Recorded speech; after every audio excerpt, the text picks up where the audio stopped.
Well, some days you're awesome. And other days you're a potato. And some days you're a potato together. Oh God. I am that guy. Well, hello there, humans, hippies, earthlings, whoever you are, wherever you are, whatever you're doing, and if you're lucky enough indeed to be doing it too. I'm Bushka, welcome back to the channel.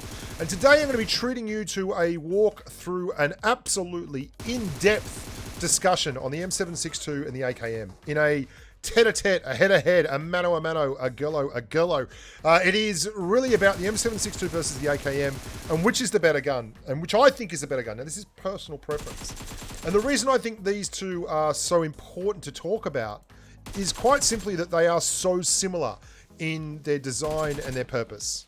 The major differences in the weapons in terms of the aesthetic is that one, the M762 can actually mount a lower rail attachment, which gives it the opportunity to severely modify its recoil profile, which we're going to talk a little bit more about later. The big benefit for the AKM is that it has a higher base damage round. The 762 AKM round does 47 to a no vest wearing target, or 2 more basically than the Barrel M762, which does 45 to a no vest wearing target. Now that's a small difference, but it is important when you take into account the pros and the cons of the weapons and which one you want to be running. The time to kill, which we figure out as being the time it takes to clear a target in a level 2 vest, favors the Barrel M762. It's 0.285 versus 0.297, but those numbers are not so far apart that they should be definitive on which gun you would select to run with and why you would select it.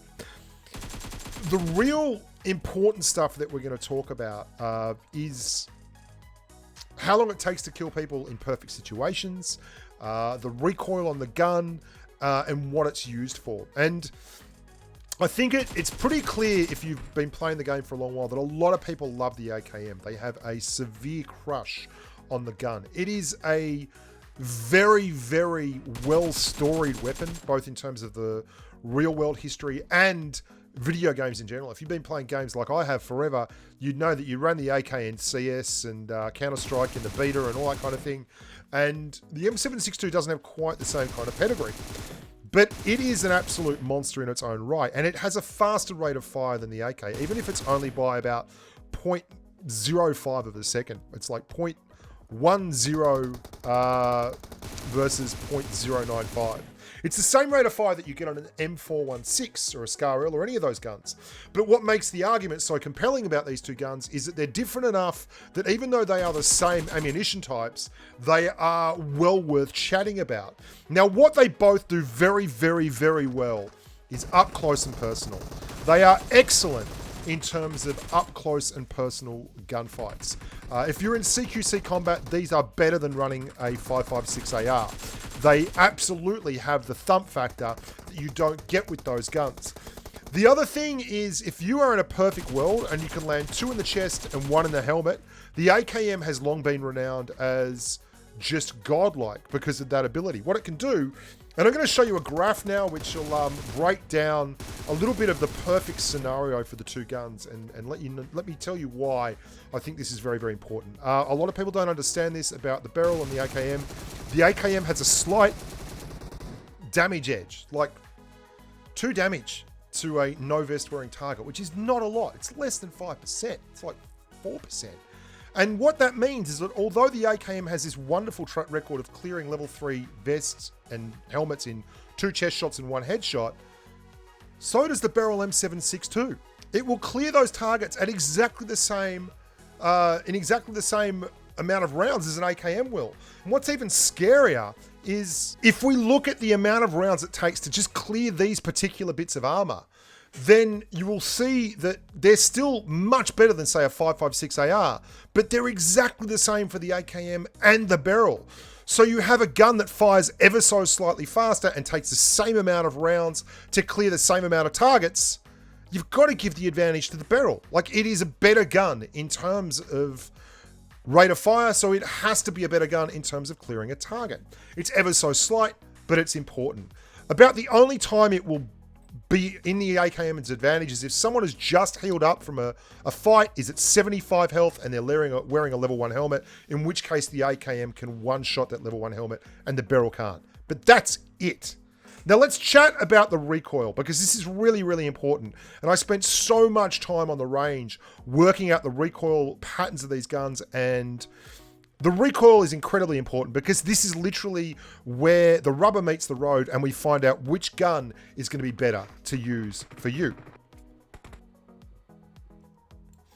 Right, I don't want to spend too long on this, but I'm just going to break down for you how I got these spray patterns. I did about half an hour's worth of work just firing into a wall again and again and again with all kinds of grips on the M762 and then with the AKM on its own.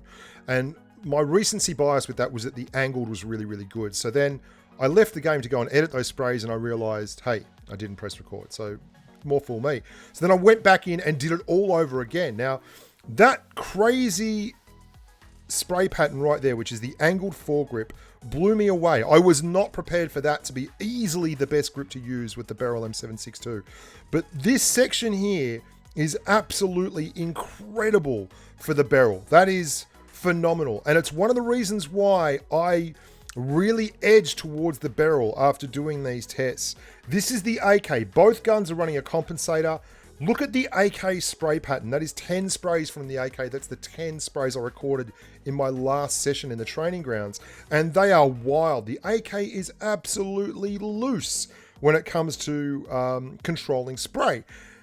The best grip I found was the angle, the half, the thumb and the laser pointer are pointless. They don't really touch the recoil at all. I also want to note that the vertical recoil on the M762 is crazy. That is the recoil straight up. It is like a bomb. That is where it goes, straight up. But as I've mentioned before, if you can drag your thumb straight down, then the grip can take care of this stuff here. And that is why horizontal recoil and handling horizontal recoil is so much more important. To give you an idea, these are shot on a wall in the training grounds, okay? It's inside a house, and the reason I do that is it's a very easy space for me to key out all the colors in the background and get these spray patterns. The barrel M762 without a compensator on, it doesn't stay on the wall. It goes up past the freaking wall and starts hitting the ceiling. That's how bad the M762's vertical recoil is. But who cares when you can do this with it? Now, that's still not as good as, say, a G36C or something crazy like that, because the vert on that is really, really crazy. And you know it's crazy when you start looking at it compared to an AKM, and the AKM's vertical recoil runs along to there. The best vertical recoil you can get in the barrel is about the same as the AK's. And even with a vertical foregrip, which only really controls vertical recoil, the spray pattern for the barrel M762 is still so much more fun than the spray pattern for the AKM. The really interesting thing here, though, is that it doesn't translate to long range. This is the AK and the barrel trying to fire at a target at 100 meters. Now, that target is way bigger than a person would be. A person would be like half the size of that target and a whole hell of a lot, a third of the width. So keeping it on track is really, really difficult. And the reason for that is that at longer ranges, vertical recoil becomes much, much harder to take care of. You can see that's a person-sized target at 100 meters on the right of screen. That thing's like a giant. And look at it. Trying to spray at those ranges with these guns is pointless. And I've had people tell me, oh, that's what 100 meters looks like, guys. Like, people seem to think that 100 meters is actually 50 meters in the game.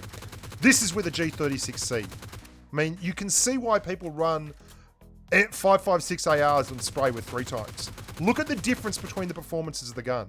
It's just absolutely not even close. So these guns are up close and personal, and they are CQC monsters and very, very short range monsters, like out to 25, 30 meters.